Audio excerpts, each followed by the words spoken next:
नमस्कार दोस्तों, मैं हूँ राज शर्मा और आप देख रहे हो हाईवे नाइट। तो चले दोस्तों आज की कहानी की सफ़र पर। दोस्तों आज की कहानी जो है ना 90 के दशक की है। यानी इस घटना को बीते लगभग 35 साल हो चुका है। आज की कहानी जो हमें भेजे हैं उनकी उम्र लगभग 70 साल के आसपास हो चुकी है। नाम है बिरजू, लेकिन देखने में भी अभी सही लगते हैं, लेकिन एक पैर से थोड़ा सा दिक्कत है, ज़्यादा चल फिर नहीं सकते। तो बिरजू जी बताते हैं कि ये जो कहानी कैसी घटी थी, क्या हुआ था। अब चलिए इसके बारे में हम विस्तार से एक एक पॉइंट को अब देखते हैं, समझने की कोशिश करते हैं कि आखिर बिरजू जी के साथ में या फिर क्या घटी थी ऐसी घटना। तो ये घटना तब घटी थी जब बिरजू जी की उम्र लगभग 35 साल का था। शादीशुदा थे, एक बिटिया भी थी, घर में सब सुख शांति था। बिरजू जी की दादी अब जो उस टाइम जिंदा थी, उम्र ज़्यादा हो चुका था, लेकिन हाड़ मांस मजबूत थी, उनकी कदकाठी जो भी थी मजबूत थी। लेकिन अचानक उनकी तबीयत बिगड़ती चली गई और एक रात के अंदर में हॉस्पिटल भी लेके अब पहुंचा न सके वो लोग। रात में ही ऐसा हुआ कि उनके प्राण निकल गए थे। अब घर में सब परेशान, रोना पीटना सब कुछ।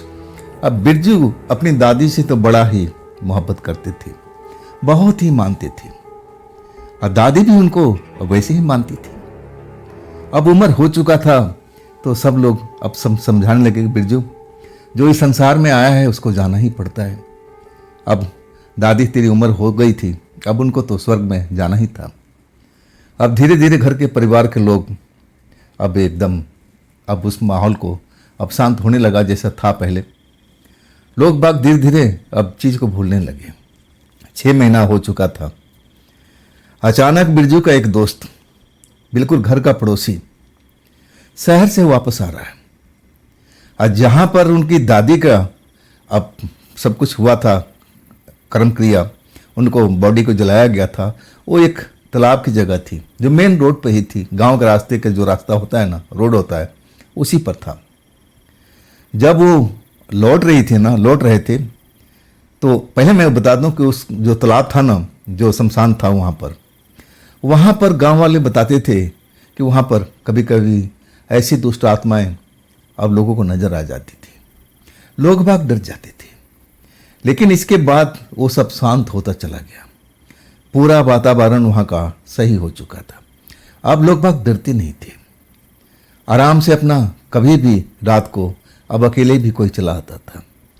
ऐसा ही माहौल बन गया था दादी के मरने के बाद में। बिरजू जी बताते हैं डर जो था ना खत्म हो चुका था। 6 महीने के बाद जब उनका पड़ोसी, उनका दोस्त अब शहर से लौट रहा था, रात ज़्यादा हो गई थी, रात करीब 10:30-11 का वक्त था, और उसी तालाब से गुजर रहा था। जैसे ही वो गुजरने लगा तो उसके पीछे कुछ आत्माएं लग गई थी। अब वो आत्माओं को देख करके एकदम डर गया कि ऐसा तो कभी हुआ नहीं उसकी होश में। जो कुछ कहानी बनी थी बहुत पहले की बात थी, और उसके बाद से उस तालाब पर, उस शमशान में बिल्कुल सब कुछ सही था, कोई डर की बात नहीं थी। लोग आते थे जाते थे, कभी नहीं डरते थे। लेकिन अचानक 2 आत्माएं दिखती हैं। 2 आत्माएं भयानक रूप उनका अब पीछा करती है अब बिरजू जी के दोस्त को। अब उनका दोस्त जो है ना जान प्राण लेकर के भागता है, लेकिन वो गिर जाता है। इतना डर लगता है उसको कि वो अपने आप को संभाल नहीं पाता। और तब तक वो आत्माएं अब उनके दोस्त के, बिरजू जी के दोस्त के पास पहुंच जाती है। और उसी समय में बिरजू की दादी नजर आती है। बिरजू की दादी आकर के उस दोस्त के सामने खड़ी हो जाती है। अब बिरजू, अब उनका दोस्त था, वो पहचान गया कि अरे ये तो बिरजू की दादी है, ये भी भूत बन गई है क्या? ये भी भूत बन गई है क्या? ये मुझे मारना चाहती है। और तब तक जो बिरजू की दादी थी ना, उसकी वजह से दोनों जो दोस्त आत्माएं थी अब उस जगह से भाग गई। अब दादी तो कुछ बोलना चाहती है लेकिन समझ नहीं पा रहे हैं बिरजू जी के दोस्त। और वहाँ से अपना गिरते पड़ते उड़ते हुए जैसे तैसे अपने गांव पहुँचते हैं। गांव में पहुँच कर के अब हल्ला कर देते हैं कि बिरजू की दादी मुझे मारना चाहती थी, वो तो भूत बन गई है, वो तो प्रेत आत्मा बन गई है, दुष्ट आत्मा बन गई है, अब मुझे मारना चाहती थी, अब उसने पूरी गैंग बना रखी है, भूतों का मंडली उनके साथ में है। तरह तरह के अफवाहें अब फैल गई थी। जब बिरजू जी के कान में पता लगता है तो बड़ा कष्ट पहुंचता है। अपने दोस्त के घर में जाते हैं, पूछते हैं कि वाकई में मेरी दादी तुम्हें मिली थी? तब वो कहता, भाई ये तो गजब हो गया, तेरी दादी भूत बन गई है। वो पूरी मंडली है उनकी शमशान में, मैं अपनी आंखों से देखा, मैं तो जैसे तैसे अपनी जान बचा के भागा हूँ। बिरजू जी को विश्वास नहीं हो रहा था। उनकी दादी कभी ऐसी थी ही नहीं, किसी को कष्ट देना जानती ही नहीं थी, हमेशा लोगों को मदद किया करती थी। अब वो कैसे हो सकता है? क्या वो मरने के बाद में उनको मुक्ति नहीं मिली है? अब थोड़ा सोचने की विषय था। बिरजू अपने परिवार में आते हैं उदास सा चेहरा लेकर के। घर में सारी अब विषय पर इसी विषय बात चलता है। तब घर के लोग कहते हैं कि हो सकता है बिरजू, इसमें कोई बड़ी बात नहीं है, अब उस आत्मा को मुक्ति नहीं मिली होगी, इसीलिए वो उस नौजवान को दिखी है, वो सही कह रहा है, हो भी सकता है ऐसा। अब तरह तरह की मुंह तो उतनी ही बातें, उतने ही सब कुछ चल रहा था। लेकिन अपने बिरजू जो थे ना, वो जानते थे, अपनी दादी को अच्छी तरह से पहचानते थे कि दादी आज तक किसी का बुरा नहीं कर पाई, तो क्या मर के वो थोड़ी बुरा कर लेगी। विश्वास नहीं करते थे। हाँ, ये जरूर अब उनके दोस्त ने बताया था कि तेरी दादी थी, तो इतना तो जरूर जान गए थे कि जब दोस्त ने दादी को देखा तो कहीं दादी वास्तव में प्रेत आत्मा तो नहीं बन गई है, लोगों को कष्ट देना अब उनका काम तो नहीं हो गया। बड़ा निराश हो गए थे। घर का माहौल बिल्कुल उदास सा पड़ गया था। अब लोग बाग थे ना, अब सामने के मुंह पर तो बात नहीं करते थे, लेकिन पीठ के पीछे अब बिरजू के घर की बुराई करते थे कि देखो उसकी दादी मरने के बाद में अब डायन बन गई है, भूतनी बन गई है, ना जाने क्या क्या लोग अब बातें करते थे। और उतना ही बिरजू अपने मन में उस बात को लेते थे, सोचते रहते थे कि कैसे हो गया। हमने तो पूरा विधिवत जो भी कार्यक्रम था दादी का, पिंडदान तक भी हमने सब कुछ कराया, तो ऐसे कैसे हो सकता है? दादी को मुक्ति क्यों नहीं मिली? चलो नहीं भी मिली तो ये भूत प्रेत क्यों बन गई? अब बिरजू क्या करते? आखिरकार उनके घर के सलाह करते हैं कि चलो पंडित जी से मिला जाए, उनसे पूछा जाए कि अब क्या करना चाहिए। पंडित जी के पास अब परिवार जाता है। अब यही बात बिरजू जी पूछते हैं कि आप ही तो सब कुछ कर्म कांड करवाए थे, तो पंडित जी कहाँ कमी रह गई, किस जगह पर कमी रह गई कि मेरी दादी भूत प्रेत बन गई है? अब सब कुछ कहानी जो था वो सब बता दिए। पंडित जी सोचने लगे। अब फिर कहते हैं कि देख बेटा, एक काम तूने अब नहीं कराया, गरुड़ पुराण का पाठ करवा देता ना तो शायद तेरी दादी को मुक्ति मिल जाती। बिरजू जी समझते हैं, कहते हैं कि अब करा सकते हैं क्या, अब इससे फायदा होगा? तब पंडित जी कहते हैं हाँ बिल्कुल होगा, अभी भी होगा। तुम उस कांड को, वो पुराण को पढ़वाओ, पाठ करवाओ गरुड़ पुराण का, और देखो तुम्हारी दादी का भला जरूर होगा। अब वो गरुड़ पुराण भी अब पाठ करवाते हैं। अब इसके बाद अब थोड़ा लोग शांत हो जाते हैं। फिर दूसरे शख्स को अब वही चीज़ दिखाई पड़ता है वहाँ पर, जब वो शहर से आता है देर रात को। अब वही दो साए पहले उसको नजर आते हैं, बड़े घिनौने अब बेकार चेहरे वाले, उस इंसान को पीछा करते हैं। और तभी वही बिरजू की दादी सामने आ जाती है और वो दोनों लोग भाग जाते हैं। और दादी उनको इशारा करती है कि तू निकल ले, बोल नहीं पाती है, लेकिन उसकी नज़र में भी लगता है कि ये सब दादी ही किया धरा है, दादी, बिरजू की दादी ही भूत बन गई है और ये सब मुझे भी मारना चाहती थी। वो भी अफवाह अब फैला देता है। अब बड़ा दुख की विषय था, बिरजू के दिमाग में सब चल रहा है कि अब तो गरुड़ पुराण भी हमने पाठ करवा दिया, ऐसा क्यों हो रहा है? फिर पंडित जी के पास जाते हैं, वही बात कहते हैं कि आपने जो बताया हमने कर लिया, तो अब तो दादी को मुक्ति मिलना चाहिए, वो भूत प्रेत बनी हुई है, लोगों को कष्ट दे रही है, ऐसा तो नहीं होना चाहिए। पंडित जी कहते हैं कि अब दूसरा कुछ बताते हैं, ये विधि विधान करवा लो, शायद इससे भी फायदा मिल जाए। वो भी करा लेते हैं। अब इसके बाद कुछ महीनों तक शांति हो जाती है। लेकिन लोग बाग बहुत डरे होते हैं, कोई आता जाता नहीं जल्दी से। रात के टाइम में लोग बाग एकदम रात होते ही और बिल्कुल सहम जाते थे। रास्ते पर कोई तो अकेले जाता नहीं था, और जाता भी था तो झुंड में जाते थे लोग। अब ऐसा डर लगने लगा था। अब तरह तरह की बातें बिरजू के कान में नजर आती थी। झूठ मूठ का अफवाह भी फैलने लगा था कि हर रोज दादी उनको नजर आती थी। बिरजू बड़ा परेशान हो गए थे। अब सोच रहे थे कि कैसे मैं देखूं, दादी से मैं कैसे मिलूं। मुझे दादी से मिलना पड़ेगा। अगर वो भूत प्रेत बन चुकी हैं तो मुझे भी पहचानेंगी, मुझे भी मारने के लिए आएंगी। चलो मैं जाता हूँ, दादी के पास जाता हूँ। मैं उनसे बातचीत करूँगा, समझाने की कोशिश करूँगा कि दादी आप ऐसा क्यों कर रही हो। लेकिन घर के परिवार बिरजू जी को समझाते हैं, उनकी पत्नी भी समझाती है कि देखो इसमें बहुत बड़ा रिस्क है। जब तक तुम्हारी दादी जिंदा थी तब तो तुम्हें प्यार करती थी, लेकिन मरने के बाद में इंसान जो है ना, अब वो तो आत्मा बन चुका है, अब अपने परिवार को भी नहीं पहचानता।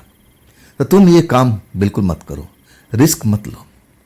बिरजू जी कुछ दिन शांत हो गए। अब फिर माहौल वैसे ही गर्म था। कोई ना कोई आए दिन झूठ मूठ का अफवाह फैलाता रहता था कि मैंने भी देखा बिरजू की दादी को उसी तालाब के पास में, शमशान के पास में। बिरजू जी की सहनशीलता जवाब दे चुकी थी। इस बात को बीते अब करीब करीब 9 महीना हो चुका था। अब वो बरसात वाली रात थी, लेकिन बारिश नहीं हो रहा था। मन ऐसे ही दुखी में भरा हुआ था बिरजू जी का। अब अगले दिन ही कुछ ऐसी बात उनके कान में आई थी, तब उनको बड़ा बुरा लग रहा था। दादी के बारे में बातें सब ज़्यादातर होती थी। अब सोचने लगे कि चलो आज चलते हैं। बरसात की रात थी, लेकिन बरसात नहीं हो रही थी। बादल जमे हुए थे, कभी कभी चांद में निकल आता था। बिरजू जब सारे परिवार के लोग सो चुके थे, तब अपना टॉर्च वगैरह सब कुछ लेकर के आज चल पड़ते। जो होगा आज देखा जाएगा। आज दादी से मिलकर के सब हम क्लियर कर लेंगे। अगर दादी मुझे मारना चाहती है तो मुझे मार दे, मुझे किसी बात का गम नहीं है। लेकिन ऐसा क्यों करती है? दादी को मैं समझाऊंगा कि ऐसा करना आपको ठीक नहीं है, लोगों को तकलीफ देना आपका काम नहीं है, आप ऐसा मत कीजिए।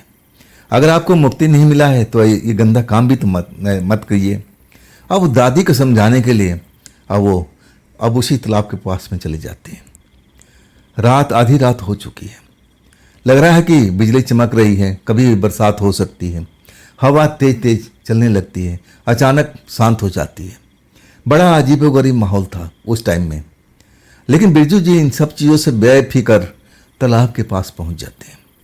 तालाब के पास जाते हैं तो पूरा सुनसान पड़ा हुआ है। कहीं पर कोई आत्मा, कोई भूत, कोई प्रेत दिखाई नहीं पड़ता है। कुछ देर वहां बैठे रहते हैं, इंतजार करते हैं अपनी दादी को। आवाज भी लगाते हैं कि दादी आप आसपास में हो तो मेरे पास में आओ।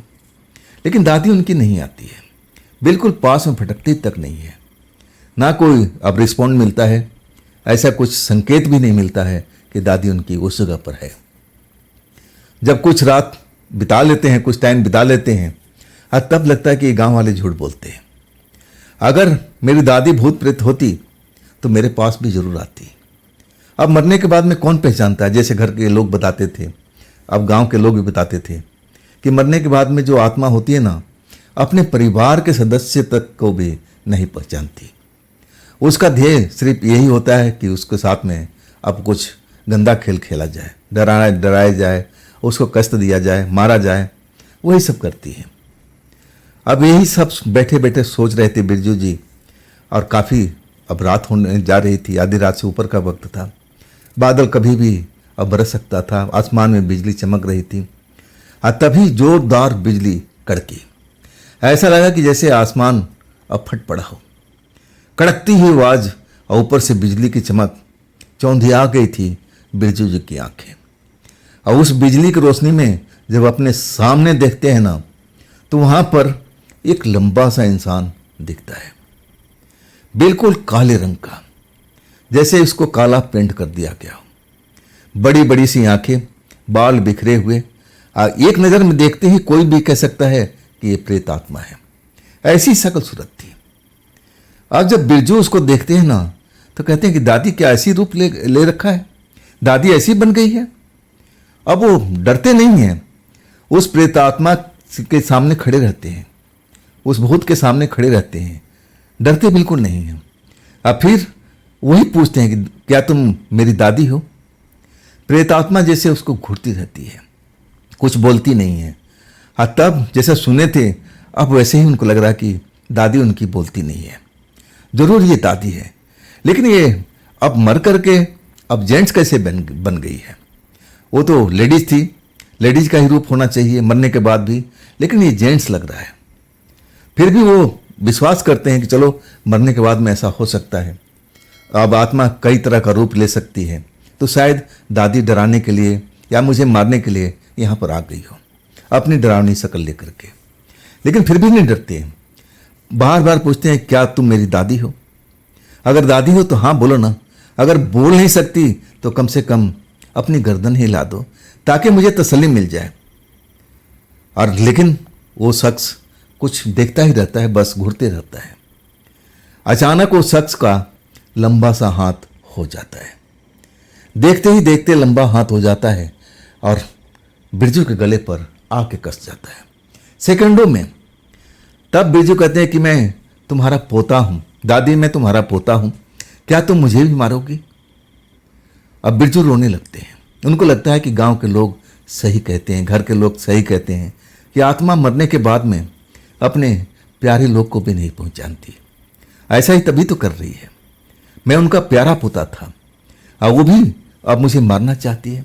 आंखों से आंसू गिरने लगता है, लेकिन पीछे नहीं हटते। कहते हैं दादी अगर तुझे मारना है ना तो मुझे मार दे, मैं भगूंगा नहीं यहाँ से, मैं डरूंगा नहीं। लेकिन एक चीज जरूर बोलूंगा दादी, ये तुम्हारा काम नहीं था, तुम लोगों को हमेशा मदद करती आई थी और तुम्हें तो मदद करना चाहिए था। लेकिन तुम अब भूत बन गई हो, अब भी दुष्ट आत्मा, अब लोगों को भी सताती हो और अपने प्यारे पोतों को भी अब मारने पर उतारी हो गई हो। मारो दादी, मुझे परवाह नहीं है, मैं मरना ही पसंद करूंगा। अब गांव भर के ताने सह सह करके अब मुझे अब अच्छा भी नहीं लगता है। अब वो अपने आप को अब उस भूत के हवाले कर देते हैं और जो भूत होता है ना लंबा सा, अब गला पकड़ करके हवा में उठा देता है, कुछ बोलता नहीं है, हवा में टांग देता है बिरजू को। अब बिरजू का दम उखड़ने लगता है, अब लगता है कि अब जान गई, अब सांस उखड़ जाएगी, अब मैं बच नहीं पाऊंगा, जरूर मेरी दादी मुझे मारना चाहती है। विश्वास कर लेते हैं और तभी पीछे कोई अब उनका आ जाता है, देख नहीं पाते हैं। एक हाथ ऐसा दिखाई देता है जैसे लंबा हाथ होता हुआ और उस भूत की तरफ अब आ जाता है। जैसे ही उसके चेहरे पर एक थप्पड़ सी पड़ती है और वो अब नाड़ जो पकड़ रखा था बिरजू जी का छोड़ देता है। बिरजू जी जमीन पर अब गिर जाते हैं और वो भूत भागता चला जाता है। अब ये जो चमत्कार हुआ, कैसे हुआ, कौन किया, ये लंबा हाथ किसका है। आज जब पलट कर देखते हैं तो दादी उनका पीछे खड़ी है, वही रूप, वही ढंग, सब कुछ, कपड़ा भी वैसे ही पहन रखी है। अब अपनी दादी को देख करके आंखों में आंसू आ जाता है और तभी उनको लगता है कि नहीं, मेरी दादी कभी गलत नहीं हो सकती। अब इनको मुक्ति तो नहीं मिली है, लेकिन इन लोगों का कभी कष्ट अब दे नहीं सकती। दादी अब कुछ बोल नहीं पाती है, सिर्फ इशारा करती है कि तू निकल जा यहाँ से, निकल जा, नहीं तो इशारा करती है कि और भी यहाँ पर हैं, वो तेरे पास में आ जाएंगे। लेकिन अपनी दादी को छोड़ करके बिरजू जी जाना नहीं चाहते और तब दादी उनकी हाथ पकड़ती है और खींचते हुए बिरजू जी को लेकर चल देती है गांव की तरफ में। लेकिन गांव के अंदर दाखिल नहीं होती, रास्ते में कई तरह के सवाल पूछते हैं बिरजू अपनी दादी से, लेकिन दादी कुछ जवाब नहीं दे पाती है। जब सीमा रेखा आ जाता है गांव का ना, तब दादी उनको धक्का देती है, अब फिर बाउंड्री पर खड़ी हो जाती है सीमा रेखा पर। बिरजू आंखों से आंसू बह रहा है, दादी दादी दादी तुम ऐसी नहीं हो सकती, जो मैंने सुना है मैंने आज देख लिया, मुझे आज विश्वास हो गया तुम कभी गलत काम कर ही नहीं सकती हो, अब तुम्हें मुक्ति क्यों नहीं मिली। लेकिन दादी उनको इशारा करती, बस तू निकल जा, निकल जा।